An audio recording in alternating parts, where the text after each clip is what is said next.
Okay, welcome everybody. Welcome to our university webinar. This is the second webinar that we've done after our launch, and it's a chance to give you a bit of an update. I'm John Hudson, and I'm one of the SDR Play team. I'll let the other guys introduce themselves. Paolo?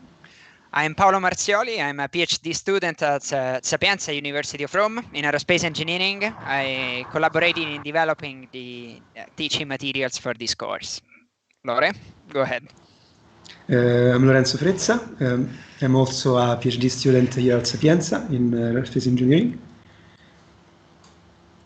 Okay, and I guess it's been a tough few months for most countries of the world. The UK and Italy, no exceptions. So you guys surviving all the lockdown and? Yeah, trying to keep on working and keep on doing activities at the university. It's not an easy time, but I mean, let's hope to be out of this very soon. Yeah, that's what we all hope. Anyway, welcome to everybody who's joined us, and as I say, this update will be just a short summary of the program, because most of you will have seen the previous webinar, which is still available to look at. We'll then get an update from Lorenzo and Paolo in terms of what's happened since the last webinar. But most importantly, this session is here to answer your questions about the course materials and see if we can help make them as usable as possible for your teaching purposes. I'll just say a few words by way of a recap of what we said before, and a little bit about why SDR Play decided to get involved with this. And I think it goes back to the fact that most of the aging professionals in the radio industry got inspired by radio when they were still at high school or even younger, playing with radios. Perhaps some friend or relative gave them an interesting radio product, something a little bit different from just the regular wireless of the day. It might have been some kind of remote control plane. It might have been a radio with some shortwave bands, which suddenly opened up the imagination in terms of what radio could do. And then they went on into the electronics profession. And then over the last few decades, as wireless has become more and more important, then these people already had this kind of fundamental feeling for radio and understanding and an excitement about radio. And they tended to gravitate to some real hardcore technical communications learning and professions. Well, as time has gone on, a lot of the adjacent professions, which really don't have radio at the heart of them, do need to have an appreciation of wireless communications.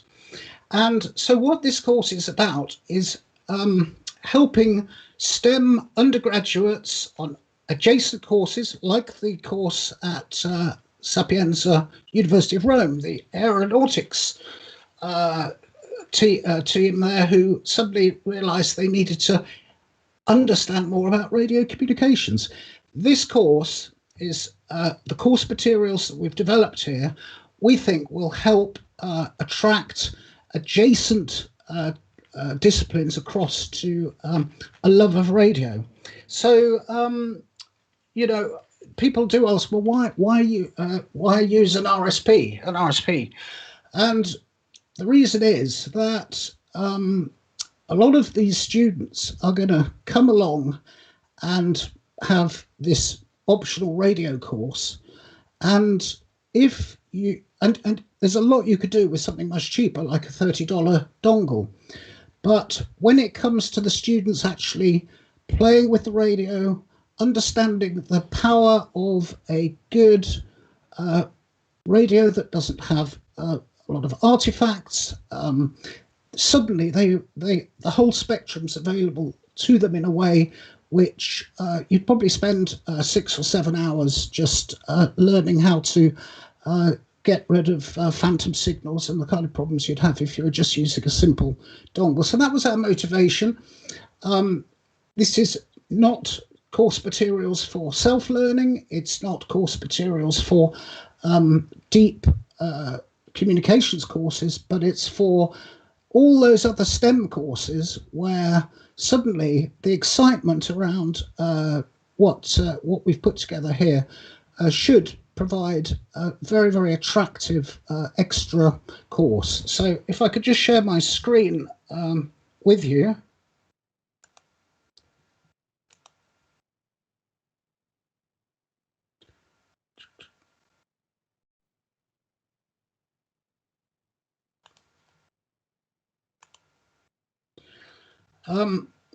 After I finished, we'll have the update from the authors, and then we'll be focusing on answering your questions. So, this course provides an interesting and practical way to learn about digital wireless communications and to put the techniques to work, receiving telemetry from the hundreds of CubeSats that are in orbit around the Earth. And it's a fun way to learn some wireless fundamentals and build a useful toolkit. So when we say toolkit, it really is a complete course. It's PowerPoint materials, and then there's video guides, there's setup materials, there's a forum that can be used to exchange experiences and get help from the authors.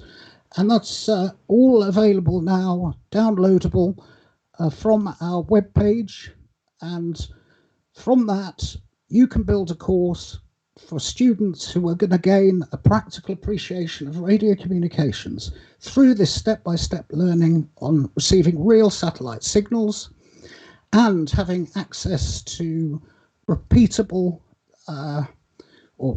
quality access to the whole spectrum from down at 1 kilohertz up to 2 gigahertz. So it becomes a springboard for these students to then explore the rest of the spectrum. So I'm going to stop sharing the screen and pass it over to the authors to give us a bit of an update on what's been going on since we last. Sorry, that's better. I'm going to pass it over to Paolo, I think, to lead on in terms of telling us a bit more about what's been happening since the last webinar. Yeah, for sure. In the last few months, let's say at the last webinar, we were ready with the course. We had just released the course materials, so all the documents and PowerPoint presentations, but we were developing the videos.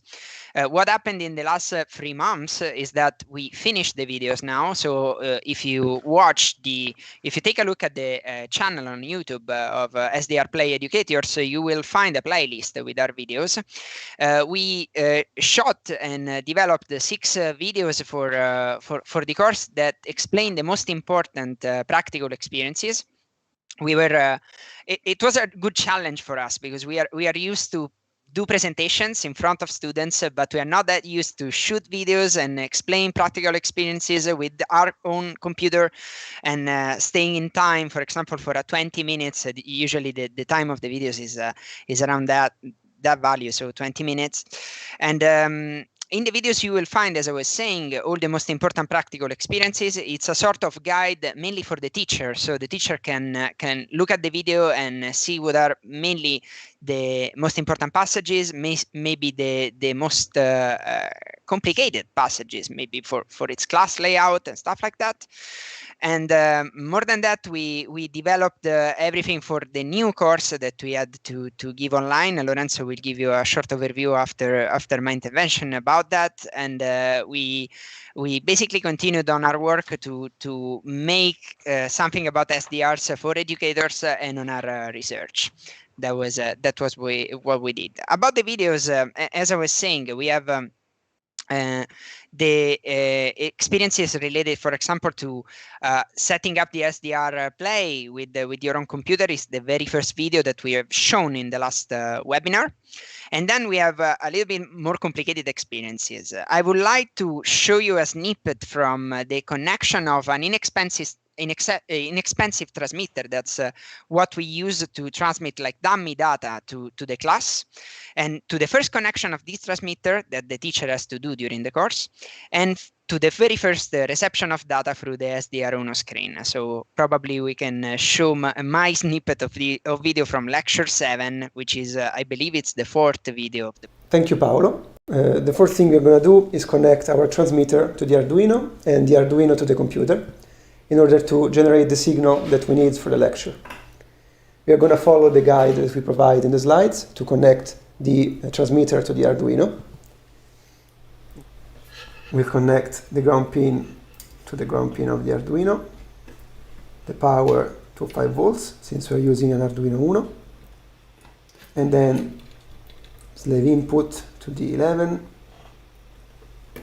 slave output to D12,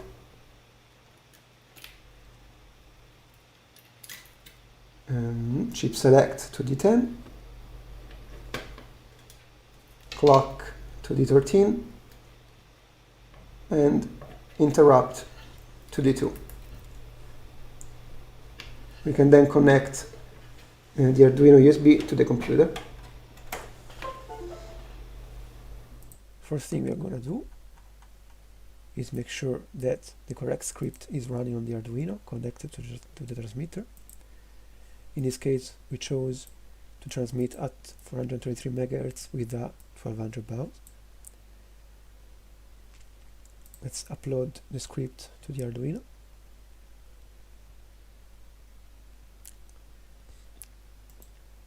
And then we can switch on the RSP, and we see a signal at around 423 MHz, actually a little bit less, which is our transmitter. You see that if we change the configuration on the Arduino file, for example, let's increase the baud rate.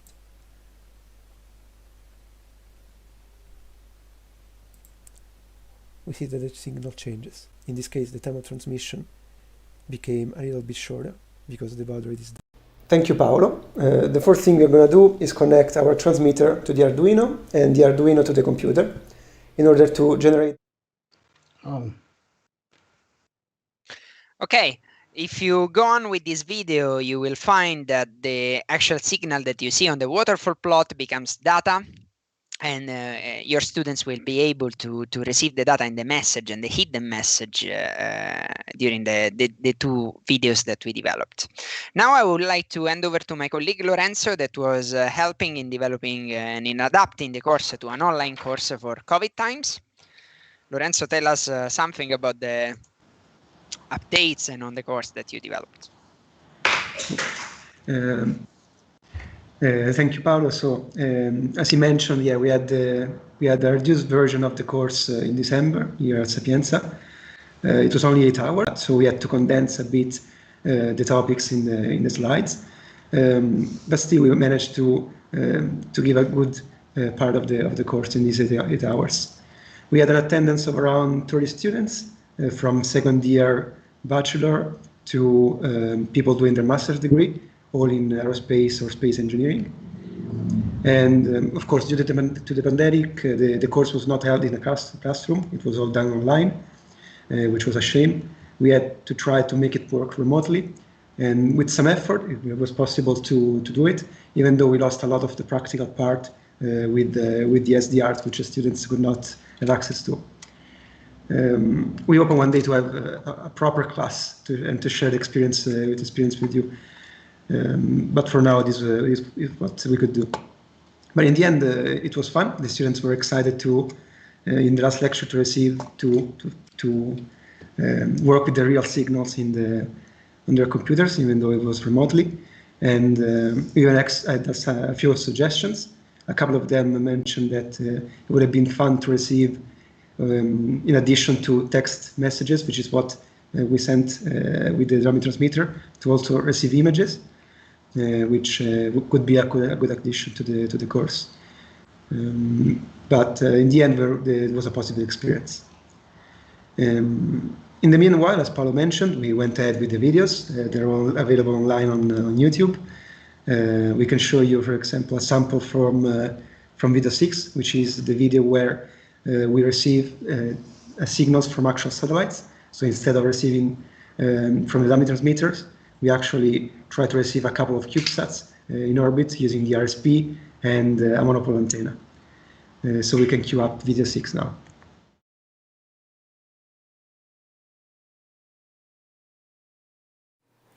Hello everyone, I'm Paolo Marzioli. And I'm Lorenzo Frezza. From Sapienza University of Rome. And welcome to the final video tutorial for the SDR Play course in Understanding Radio Communications using SDRs. Lecture 11 can be considered as an extra lecture where the teacher can show the students how to receive actual nanosatellite data through an RSP radio receiver and radio amateur tools. I immediately hand over to Lorenzo that will show you how to conduct the exercise of this lecture. Thank you, Paolo. Now we will see how to set up the hardware to receive a satellite. The hardware that we will use is a monopole antenna on a ground plane, a low noise amplifier, and some RF cable. The first thing we're going to do is connect the LNA to the antenna, keeping in mind the direction, and then the extension to the other end of the amplifier. And then the other end of the RF cable we will connect to our RSP. Now we are going to bring our antenna outside. We will find a place with a clear view of the sky, and we will be able to receive the signals on our computer. You can see that we have received a few more messages. This is a radio amateur satellite used for the APRS messaging system. So you can see the messages being exchanged between the radio amateurs and the system, or between the radio amateurs themselves. You can see the from field, which tells you the call sign of the source of the message, and then the destination on the to field, and then the content of the message underneath.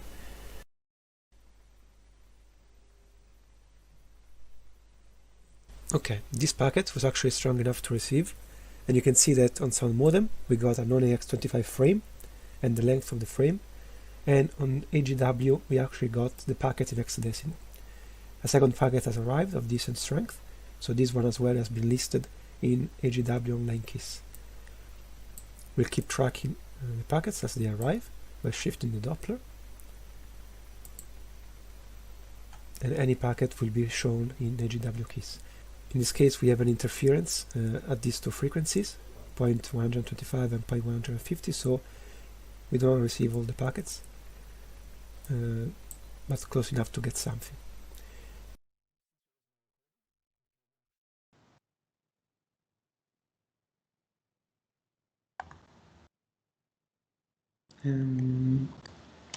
What do we do next? We take questions, or? Yeah, probably. Okay, so any more to say on that, Lorenzo? Okay. I think no, nothing to add to the okay. Well, I think we're ready to start to look at some questions, and we've had one come in from Warren Ziegler. He's asking the question. I think this is one for you, Lorenzo. He says, my students would like to add the statistical analysis package grc.baz to GNU Radio. We're having trouble compiling and adding grc.baz to GNU Radio. Can you help? Okay. Well, I can. There are a few things. Are you using Linux? Because of course, for compiling additional blocks, Windows is not ideal environment. And second, it could be a problem with compatibility with the versions of GNU Radio. They have been updating to 8.8 or 3.9, and some blocks are not updated to work with the new versions. So maybe you have to roll back to Windows. That's right. Yeah, I believe we have work going on to get the RSP blocks compatible with 3.9. Yeah, but it's not trivial to install additional packages for GNU Radio on Windows. Right. So it would be maybe better to use Linux. Okay. Okay.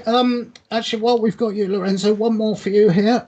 Is it possible to use another transmitter or platform instead of an Arduino? Obviously, in the teaching package, everything's around an Arduino for the test transmission.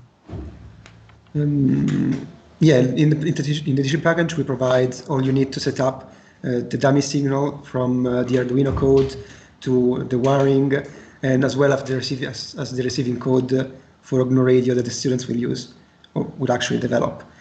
So while it is possible to change the platform, you can use anything you'd like, but of course you would have to adapt the code to work with the new transmitter, and also adapt the reception and the script to work with the protocol you're using. But of course, the RSP can receive basically anything as long as you can write the code for it on the GNU Radio. Okay.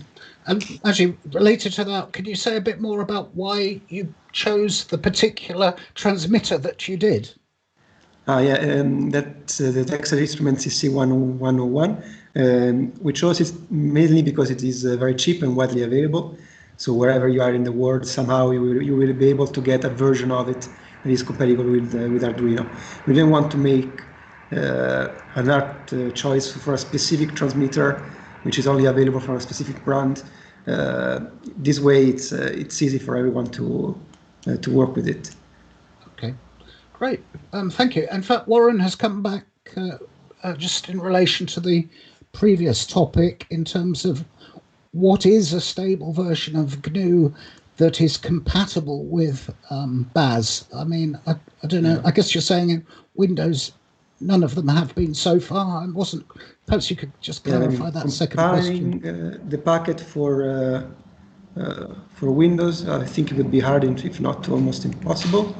On Linux, a good version would surely be 3.7. 3.7. Okay. Yeah. Thanks. And Paolo, here's one for you. How close? How soon is it after doing this course that your students were able to go on and start doing real experiments for themselves? Oh well. You're not getting very far from completing the course to maybe flying something with an RSP and maybe recording some signals. What we did, it's very similar actually, because we started an experiment for Stratosphere in end 2015, so it's a little bit of time ago. And we knew about this new technology, these SDRs we didn't hear about before. And in a couple of months, actually, we were ready to fly with something that recorded signals. I think Lorenzo remembers very well because it was the start of everything in our lab for him and for me. And what I would say is that if you learn how to use it, it might look a little bit complicated, a little bit hard for the students, but a couple of months of practice after, you're able to actually start to do some maybe simple but some science with that. So it takes you very close to that, and it can be in some way adapted to whatever you do. For example, we deal with aerospace problems. So what we did, it was flying, for example, a stratospheric balloon or a payload on board a stratospheric balloon and record some signals that could be used for that, or maybe record a DSB or something like that. So my answer is you can get pretty close to that. Okay. Thank you. So thanks. Actually, leading on a little bit, again, to do with the course material, a question about the actual slide material here. And we've been asked, are the slides intended to be projected or used during classes, or are they just a kind of a sketch for the lecture? Because some of it looks like material you could use in the class, some of it looks like very much this is just a good way to get it very clear to the teacher, to the lecturer, what your intention is. So could you maybe just talk a little bit more about that, how the slides and the yeah, sure. put together? We have 11 11 files with 11 PowerPoint files, and everyone is, let's say, designed to be shown during classes. We can say that for the main practical experiences that are for us lecture 4 and 5, and then lecture 7 and 8, if I remember well, it's they are more a sketch. So the lecturer can both show the slides or show his computer screen and do what is said in the slides. So those ones are more sketches for the operations, for all the tasks that you should do during your class. They are well designed for being shown. So if you decide to show them, basically your students will see whatever they need to have on their screen, and within the PowerPoint slides you have also some comments that are a sketch of what you could say accompanying each slide. For the other lectures, they are actually slides lecture. I don't know, Lorenzo, if you want to say something more, because you were very good in developing all the experiences. So probably you will agree with me that probably 4 and 5 and 7 and 8, if the professor has the chance to share his screen, is even better. Yeah, absolutely. That's the use case for the slides is like that. Yeah. Okay. Thank you for that. We've had another question in from one of our Chinese audience. Where can I buy the hardware in China? So yes, if you go to the link I've just put on the chat, which is sdrplay.com/distributors, or click on distributors at the top of the homepage of sdrplay.com. Depending on whatever country you're in, you'll find recommended local resellers, and My Ham Place in China is our official seller for the RSP family. Okay, right, moving on here. Could this course work in a remote teaching scenario? I think this is one for Lorenzo. What do you think? Yeah, I mentioned earlier, it can be adapted to work in remote teaching. You lose a lot of the experience because the best part is receiving signals from the students, receiving the signals with the SDR in the class. In remote teaching, you have to stream somehow the signal or get it from files, and it's not the same, but still it can be adapted. Oh, okay, that's great. Thank you. And actually, another one back to GNU Radio again. Can you say a bit more about your choice of GNU Radio versus the other alternatives? Because you know, some people love GNU Radio and others are maybe less convinced, and it would be great to get your perspective on this, I think, from this question. Mm-hmm. Well, the choice of GNU Radio comes mainly from at the base level. It's very simple. So even students that do not love programming or not still haven't taken a programming course yet, they still can do something with it. I mean, as you go ahead with the learning GNU Radio, programming comes into play and becomes it can become difficult. But it is ideal for a beginner to start working with signals. So every student can watch what the teacher is doing and quickly learn how to connect the blocks and analyze the signals. Otherwise, with programming, of course, you're more flexible, but it is hard to join the world of SDRs in that way. Okay, thank you. And I guess this one probably for Paolo. What can you say a bit about why did you choose receiving satellites for this this course rather than maybe other signals, ADSB or other even aerospace related? Well, okay, the aim for this course is that basically at our university there are not many chances to learn about SDRs and to learn something practical about how to use a software-defined architecture for receiving something. We are aerospace engineers, so the first thing we did, it was, okay, we are not going to put theory in that because the theory is very well taught at the university, but we need to do some a kind of practical path that leads the student from scratch, from zero, to receive something. For us, our first idea was to do something exciting. So we thought that receiving an actual signal from an actual satellite when you are not familiar with radio technology can be really fun. And also we at our lab, we develop CubeSats. So it's something also related to our experience as PhD students for our research.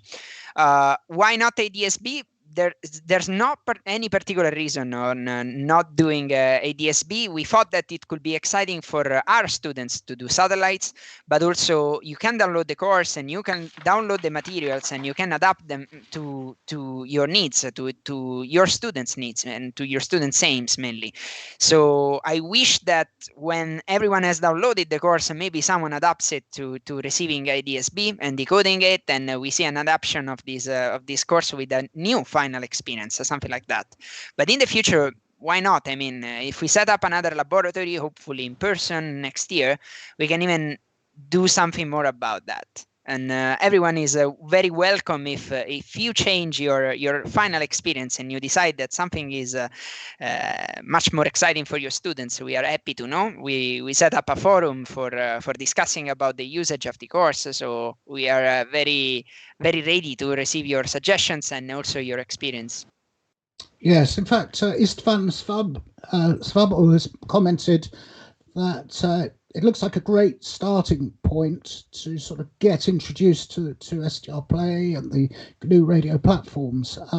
But he's finding the part dealing with the satellite reception quite, difficult to perform for the class. So actually, this is a classic area where the forum can come into its own if you sort of share what you're trying to do. And I think if the forum starts to build, others may be able to come in and give advice, and I think both Paolo and Lorenzo would be very happy to think about that. And actually, that was a very good point, Paolo, that we've sponsored these materials. We've worked in conjunction with Essaimage Associates Ltd, who have provided and supported other companies as they get teaching materials out there.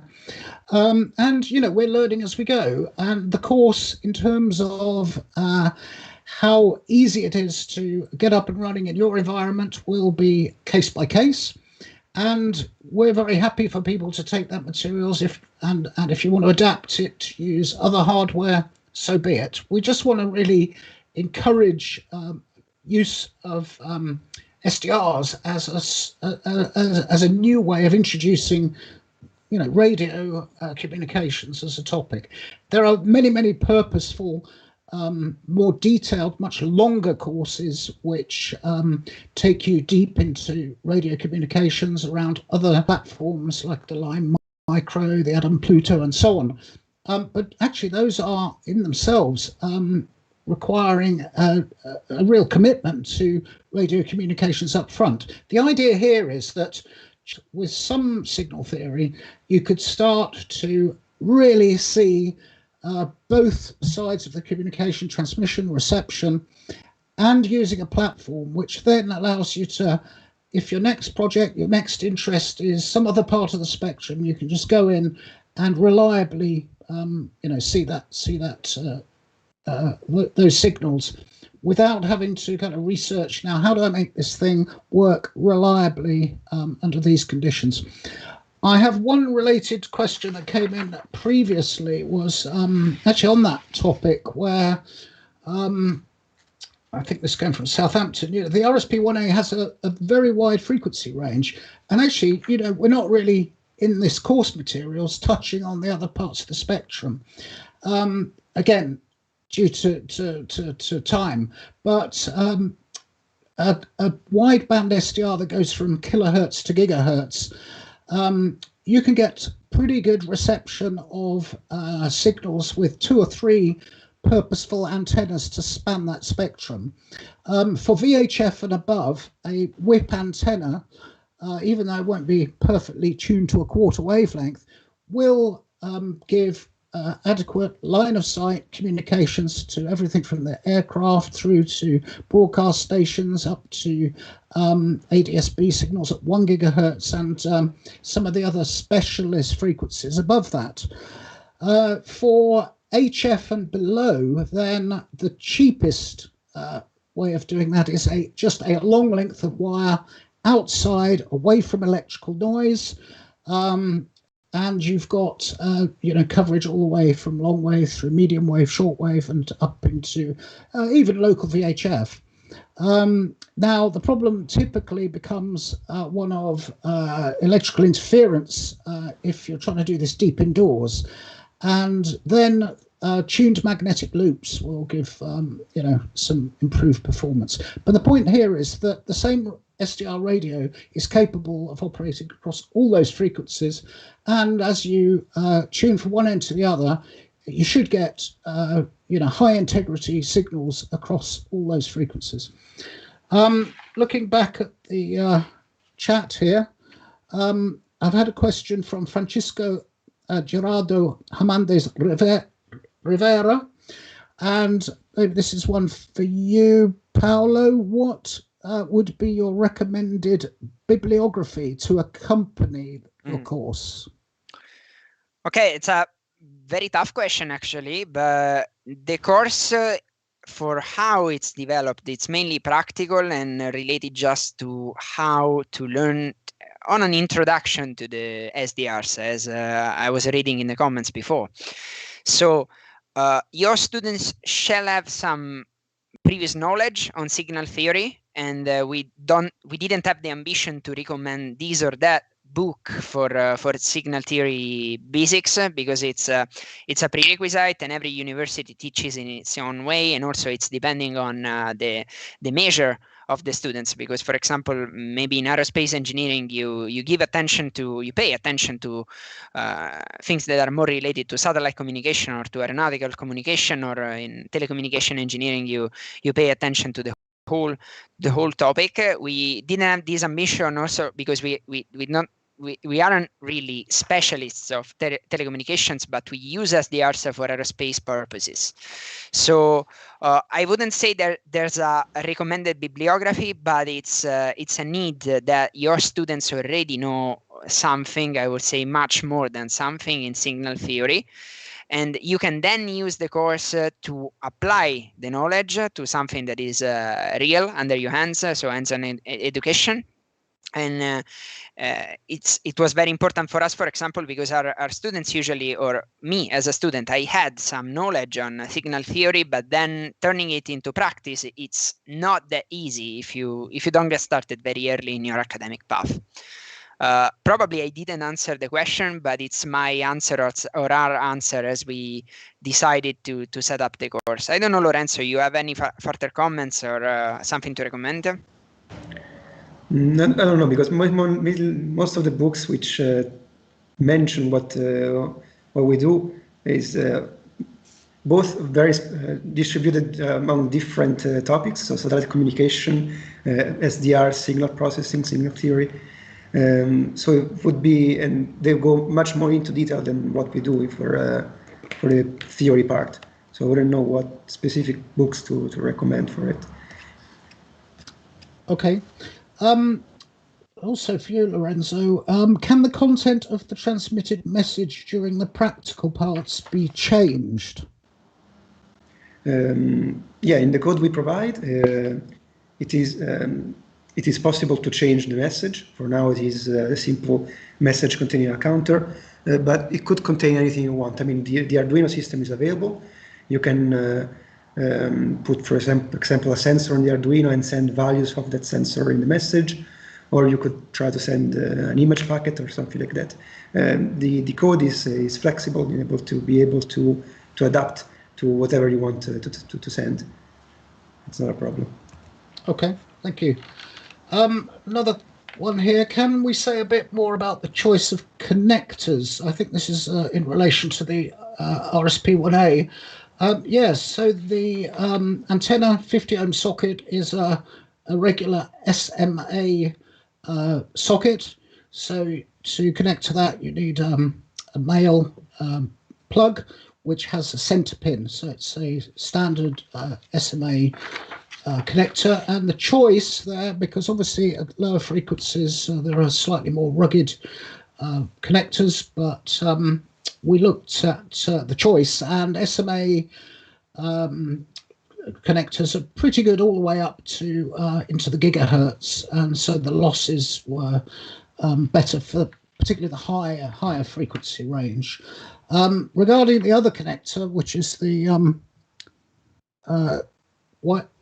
the USB connector, we actually chose the larger USB B type plug and socket because we had seen a lot of comments on some of the smaller SDR products that this was the first thing to go, particularly if they're being used a lot or under tension. Then the smaller formats of USB sockets weren't able to cope with the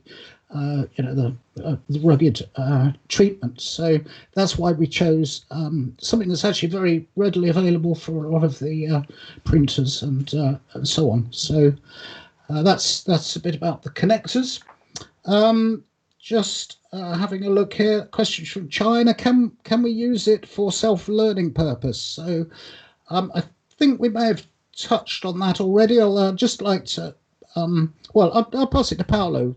Okay. Can people just pick up your stuff and just use it to teach themselves? Okay, of course you can do it, because the download is for free and you can do what you want with the materials. And we think also that with if you have some basis, it's very good for self-training. It's not specifically developed for that, so it's developed for teachers that might want to adapt this course for their classes, for a laboratory, for something that lasts around, I don't know, like 10-15 hours, or maybe longer if he wants to extend it. I think it's a good way to start if you get the course and find it interesting and already have some basics about SDRs, how to turn on a machine like that, or how to work with a machine like that. And if you know something about signal theory, as we were saying in the previous question, it's a good way.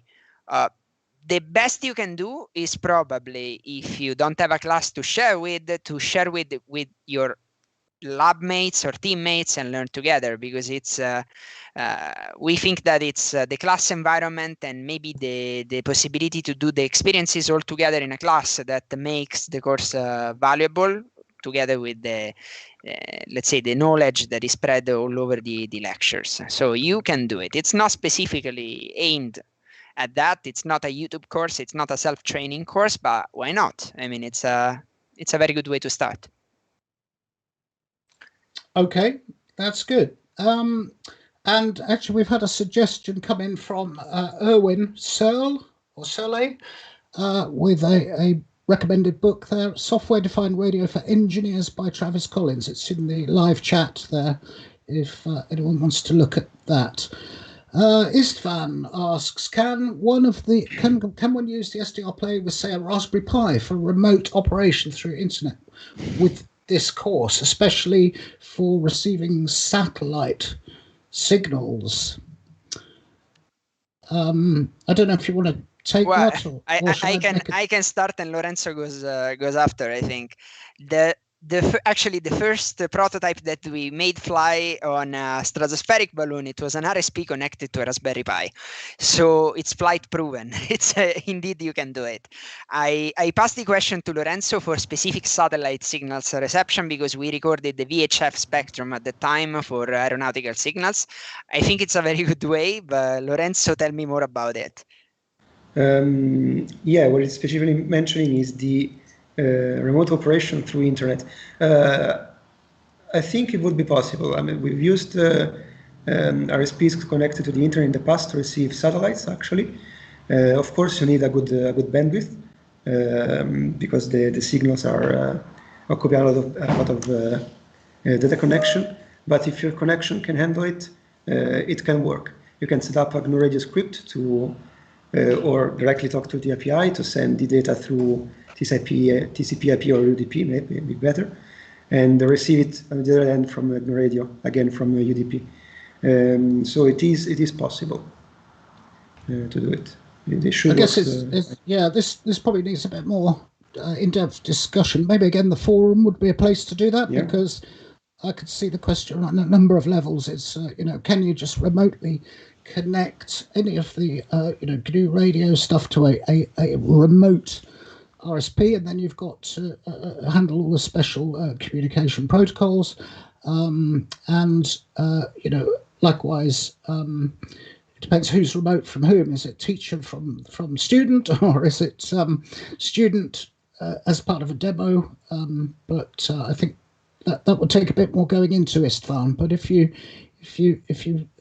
sort of say what you're trying to do, and then we can comment on that in the forum. Okay, I think we've covered all the questions that I've seen so far. It might be a good time if I could share my screen here, just to show again where the materials can be found. Let me just go to if you I think I should be sharing my screen now, so okay. No, I'm not. I think that's me. Let me just try again. Right.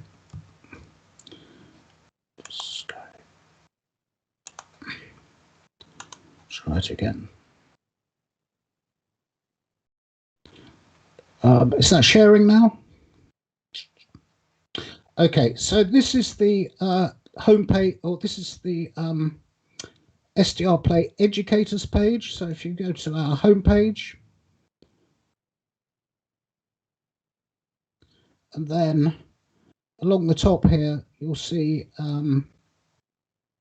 community links and educators, or you go straight to educators. You'll find information here also about how you can apply if you wanted to have access to discounted RSPs, either directly or working with third parties, distributors.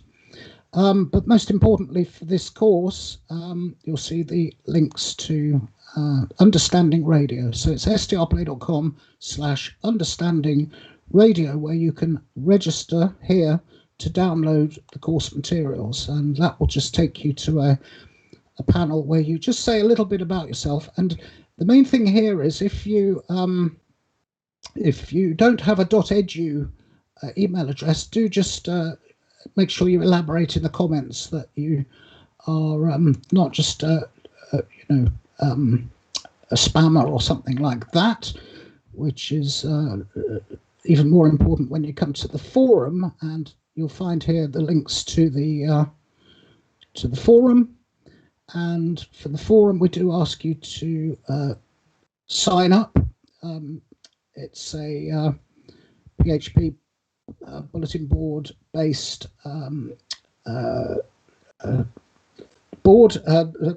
forum, and both Paolo and Lorenzo will be actively answering questions here.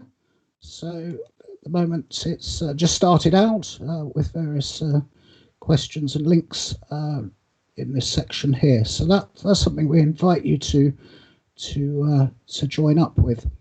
So that's that. Okay, so let me just check again the chat to see if we have any more questions before we wrap things up. Okay, no, I think David Batty, you filled in the form and got access to the forum, but you didn't receive a link to download the materials. Okay, if you could just drop an email to the uni@sdrplay.com. We'll just follow up and see what happened. The form, I'm surprised. I'll double check and do a search on your name, David. But if you don't hear anything, just make sure you send an email to either info@sdrplay.com or uni@sdrplay.com, and we'll sort that out for you, David. Okay. Right. I don't know if there's anything else you'd like to add, Paolo, before we wrap things up, or Lorenzo. Thank you very much for attending, and it's been a pleasure for us to collaborate in this project. It's something that was very new for us as PhD students. we have been excited to develop the materials, and we are excited to see how far can they go, and how deep can be the connection that we can set up on the forum and on all the platforms that we have to communicate. We are available on the forum, as you said. We have been moderating the topics, and we will be moderating the topics. And I mean, let's stay in touch with all the people that are interested, and let's share our experiences, because it's I think it's very valuable for all the students that are attending this kind of course, as it has been valuable for us to learn about SDRs in the past. Thanks, Paolo. And yeah, so it's been a real pleasure working with you guys, seeing that enthusiasm, and we'll continue to promote the course from our website, and hopefully one way or another we're going to attract more people to just love radio communications during their academic studies. Thanks, everybody. Bye-bye. Thank you. Thank you. Bye, everyone. Bye-bye.